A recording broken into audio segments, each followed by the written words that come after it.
All right, so we're gonna give Akila a rack of ribs. She's over there, so let's try to get her when she comes running. Akila! Akila!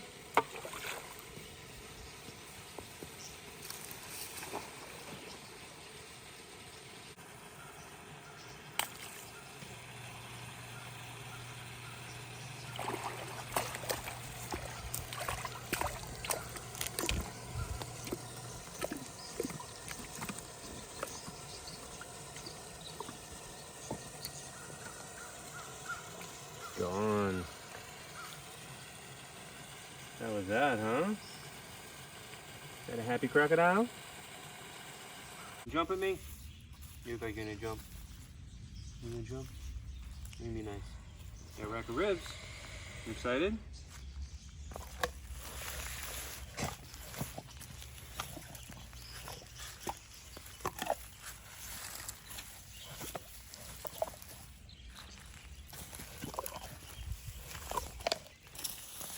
Look at her. Just gonna run away with him.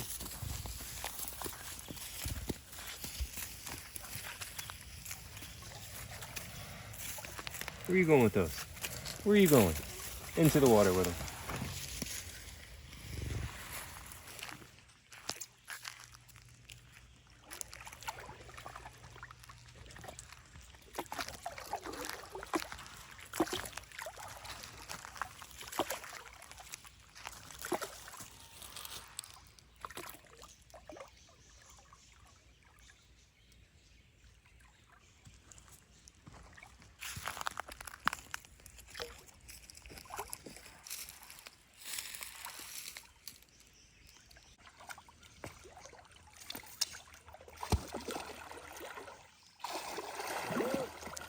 Oh, he's getting a little crazy.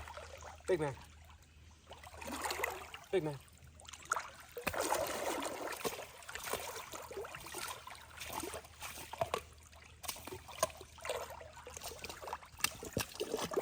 Big man.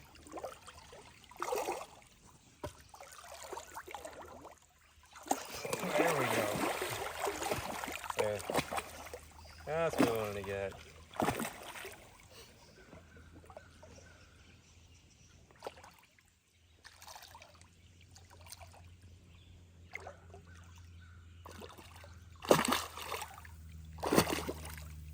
He is killing it. You want a little more?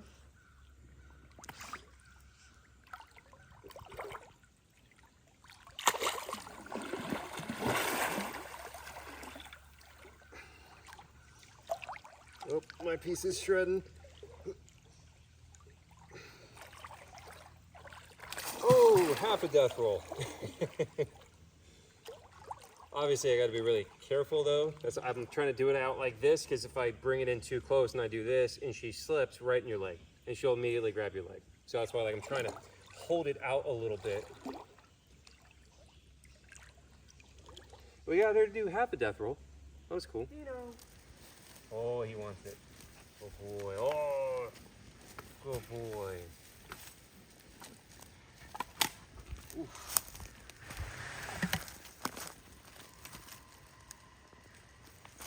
He is smashing that. And gone.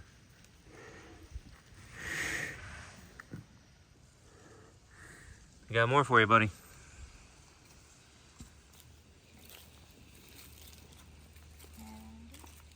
Dino. I think he's still kind of swallowing that one. Dino. Dino.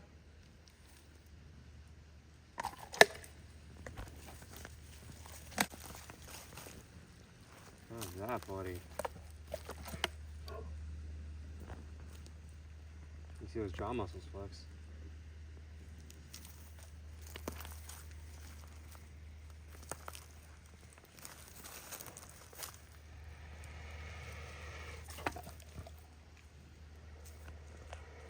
There you go.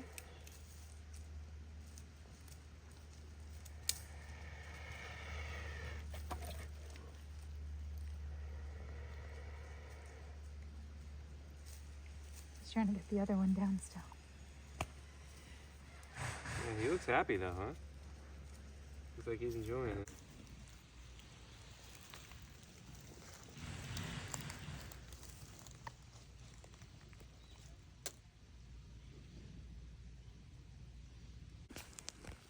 So I want to lay down next to him while he's distracted and I'm on his blind side and just show his size, you know. So laying down next to him, his tail is not perfectly straight, but it's pretty close. So I'm 6'5" and he is 11'4", you know. So like you kind of get an idea. Look at him. You really see his jaw muscles flexing.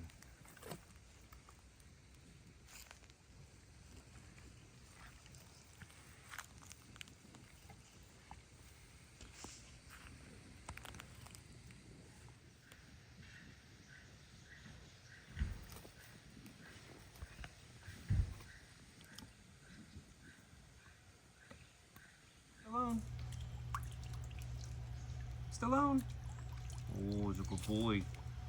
Like that.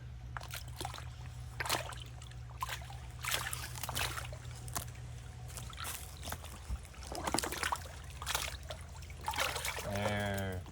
See? He's definitely hesitant.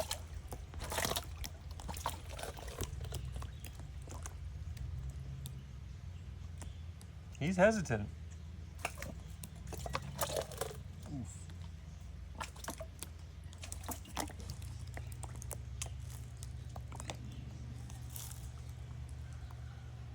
It's good. It's good stuff. It's good stuff. So we're gonna try to give some to Gaston. He's very bloated. You want this? Look at that. There you go. Oof. Look at that. Even that little guy. You know, he's like 6 feet. He got your hand. He is breaking bones.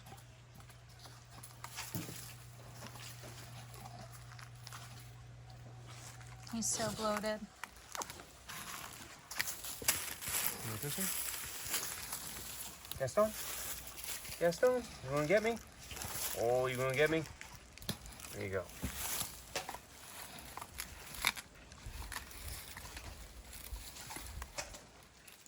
Stallone's back there cracking his.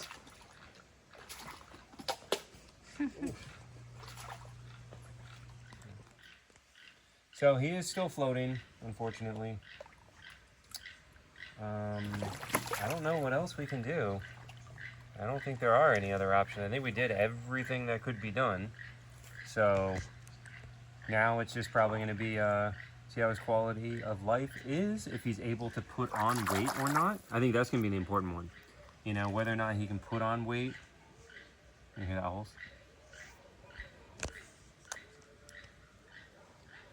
Hi. You're so cute.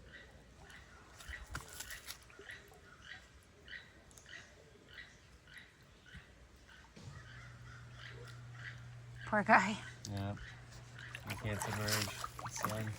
That also means he probably will not be able to go with other alligators. Yeah. If he can't submerge and he can't get away, probably gonna have to be alone. I mean, would this be okay for him forever then? Like if we plant some grass and make it nice for him, like, well, if he can't go underwater, it doesn't need to be very deep.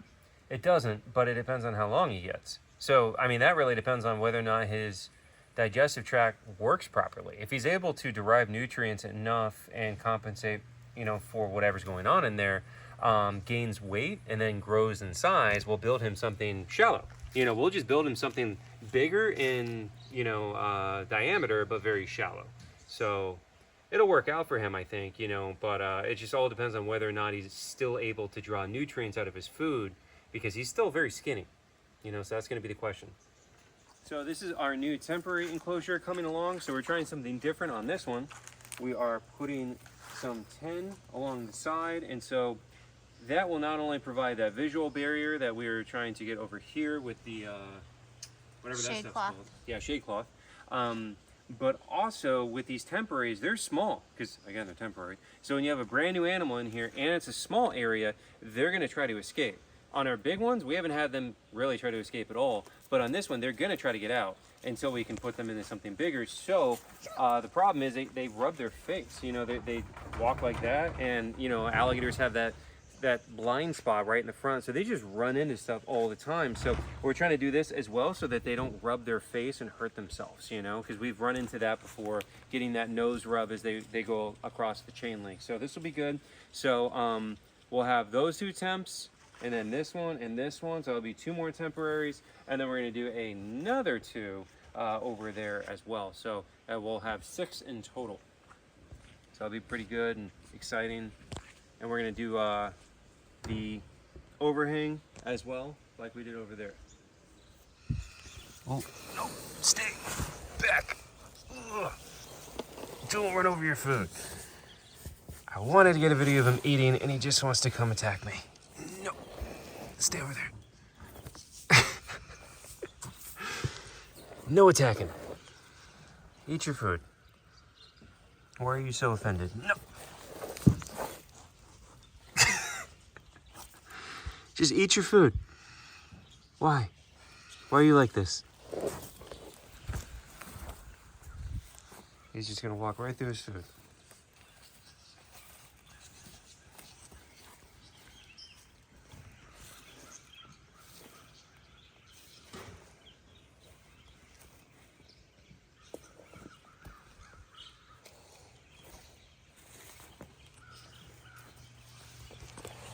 It'd be nice. He gets very territorial sometimes.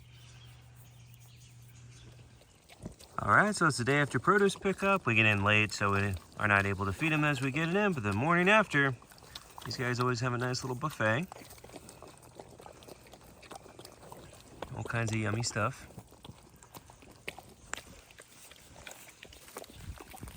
I'll look over here, Julie. Julie's just going to town.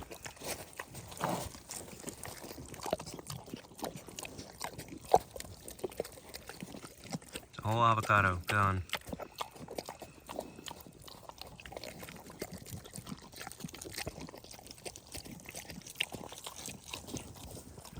Let me see if she spits out the pit. There's Nilla. Oh, hi Nilla.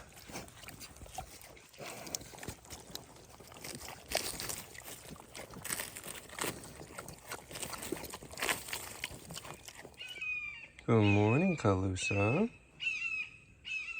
Or good evening, as she's heading to sleep. How you doing? How you doing, sweet girl? She's so cute. Produce donations for all the tortoises. Here's Yortis, who will walk over the food to get to me and stare at me for food. Hi, Yortis. Yortis the tortoise.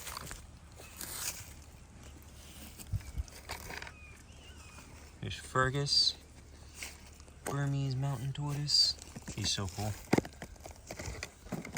And there goes Yortis right through the food. Why, Yortis? There you go, guys. Here's Topanga and Timothy right there. Hi, Timothy. Patagonian Mara. Also called a cavy or a cavy, depending on who you talk to. And they're also known as Patagonian hare. They're cool little critters. Large rodent species. Hi. So these ones came to us from the Moorcroft Foundation, and they were just trying to downsize their collection and donated them over to us.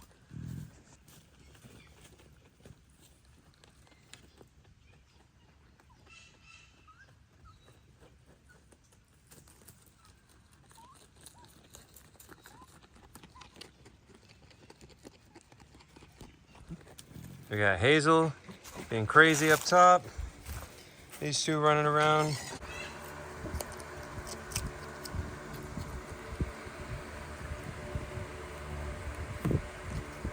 There's Yue enjoying her food.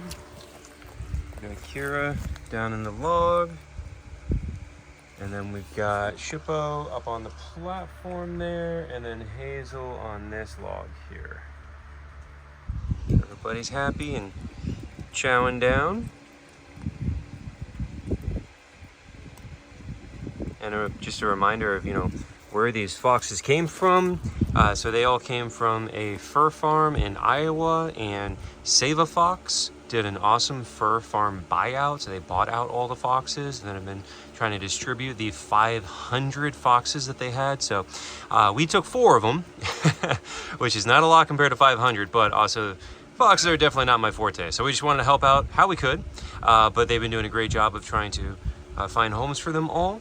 And where they came from is just absolutely horrific. It's hard to believe that fur farms still exist, especially in the US, where we have like really good animal welfare laws, but if it's agricultural, all that stuff goes out the window. So because the fur farm is deemed agricultural, there are even ag-gag laws that prevent you from being able to even talk about it. If you were to work there, you can't be a whistleblower.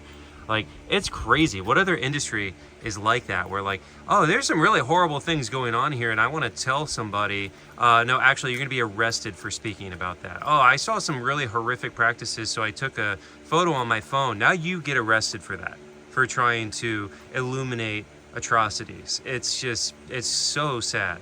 So these foxes were kept in little tiny wire cages. You can see videos of it on Save a Fox. It's just horrific, living their whole lives like that, never getting to really touch dirt or have any cover from the elements. And it is absolutely horrific. And that is totally legal in the US. So it's just super, super sad, awful situation. And I'm glad Save a Fox was able to save them. And then we were able to help out and take on these ones. So here's little dude, our African crested porcupine. Oh, he's got a carrot. Oh. He did not want me taking that carrot. Oh, man. Oh. Jeez Louise. Yeah. What's the most likely animal to injure me at the sanctuary on a daily basis? This guy. That was crazy. I was just trying to look at the carrot. You were so cute eating it. Well, I guess that concludes his interview. So look, I'm gonna close the door. He's not gonna like that because he's too close now. Oh, easy, buddy. Don't be so crazy, huh? It's okay.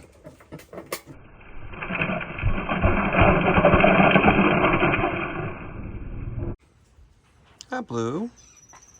This is Blue, our blue-headed pionus. I don't show her that often, but she's very cute. Hi, baby. She's very sweet. Hi. Hi, Chloe. So here's Chloe. Hi, Chloe. Enjoying her food. And then we have Cupie. Cupie Doopie. Oh, hi, Cupie. Hi. His real name is Cupid, but I call him Cupie Doopie. Oh. He's a Gotham's cockatoo, and Chloe is a Solomon's cockatoo. So although we have them together, they are different species. Prairie dog time. Look at them. Holding their food with their little hands. They're so cute. There's Poppy. Hi, Poppy. And here's Cheeky. And then we got Coco and Harvey.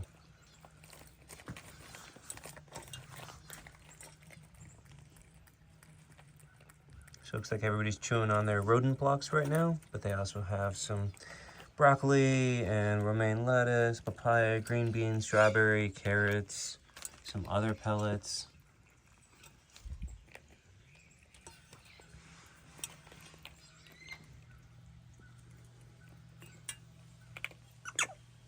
Oh, don't fight. No. There's gotta be another one of those in there. Don't fight. No fighting.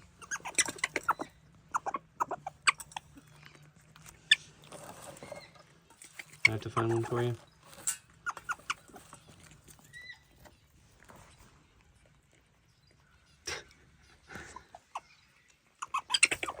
Oh, goodness. They are being vicious. Look at that. Why are you so mean?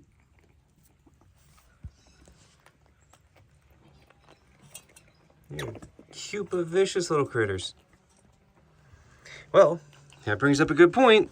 These things don't make good pets. Yeah, I say this all the time.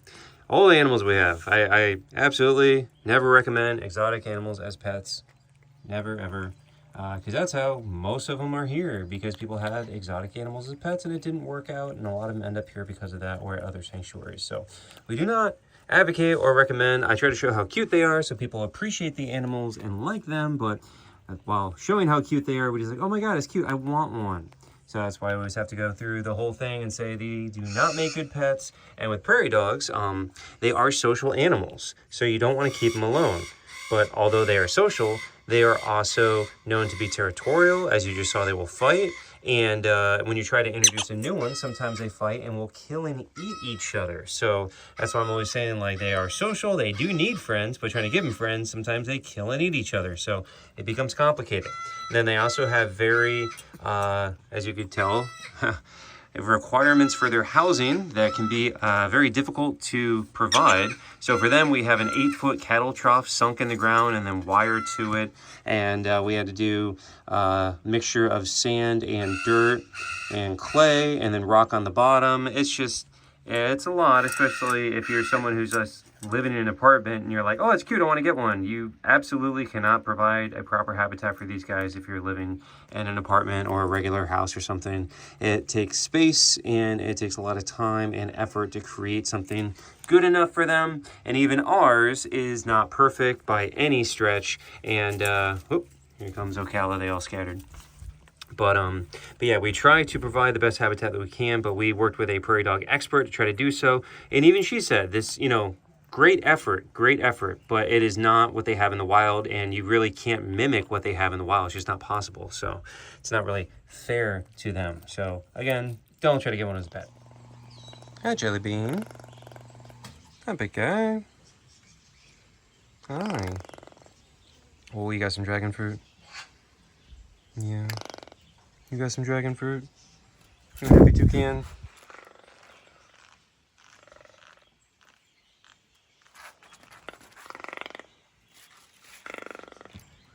It's so funny. He loves these ropes. I wasn't even going to put the ropes in because I thought he would be afraid of it and not want to use it.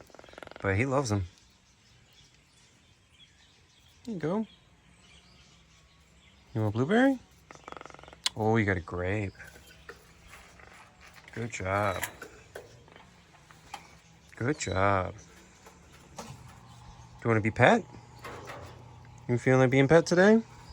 Oh, nope. No pets today.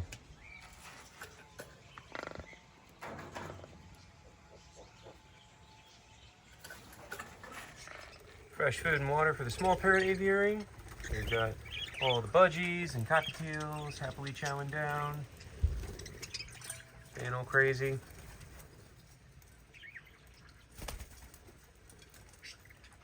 They're very cute though.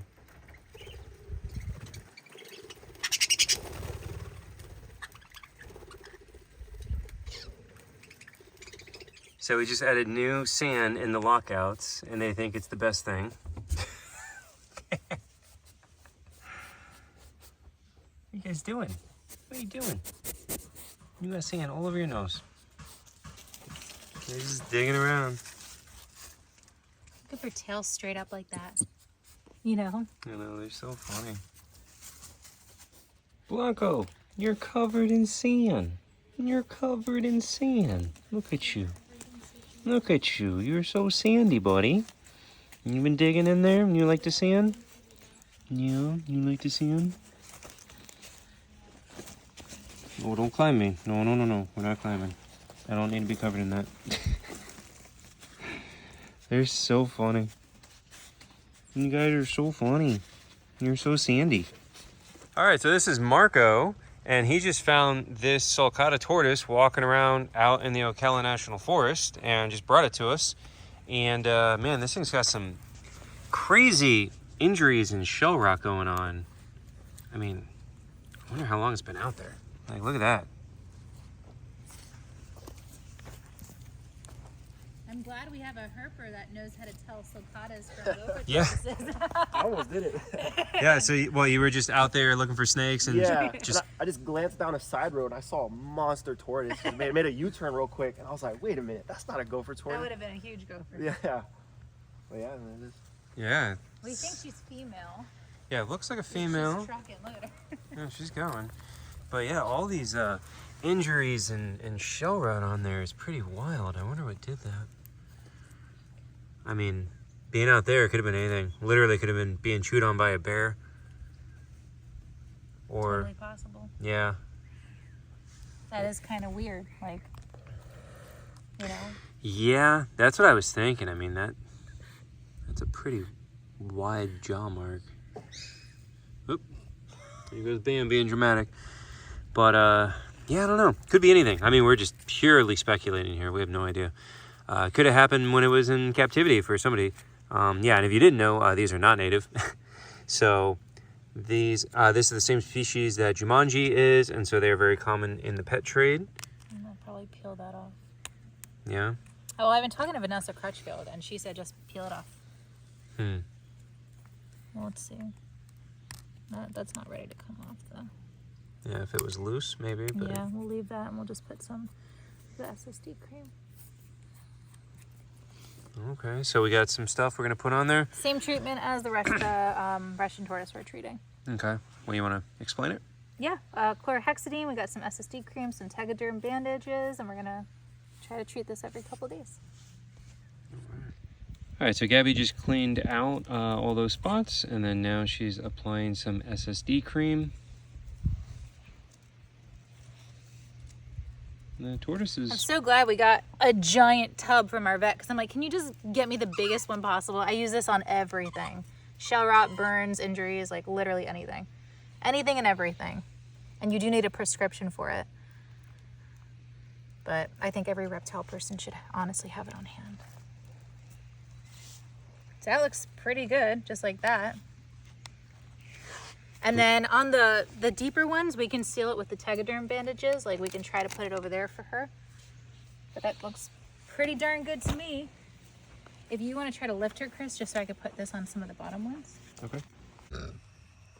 Hi, Sammy. Oh, hi, Skunk. Hi, baby. Oh. Hi, Sammy. Oh, you sniffing? You sniffing? Yeah. She's so cute. You mean go girl? You mean go girl and go eat your food? Yep, just give me nothing but butt while you eat. That's what they like to do. There you go, Jet. There's a good boy. Oh, big old chunk of rabbit. So that's the rabbit grinds, which means it's a whole rabbit basically put in a blender. So it's got organ and muscle and bone and everything in there for him.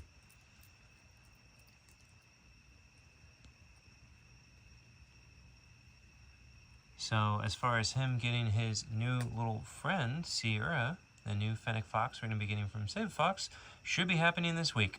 We're still a little iffy on exactly what date, but it should be happening this week. So we're very excited and happy for him. See, why wouldn't you just eat that in your bowl so it's not covered in sand?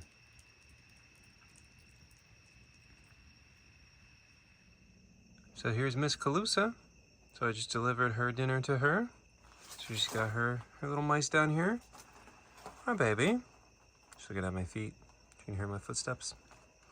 But yeah, so I just gave her food. And on that note, we'll go ahead and end the video, guys. So I'm going to go in and it's about time for all the outside work to be done. Now I have to go and edit so we can upload stuff for YouTube. So thanks for watching. Bye.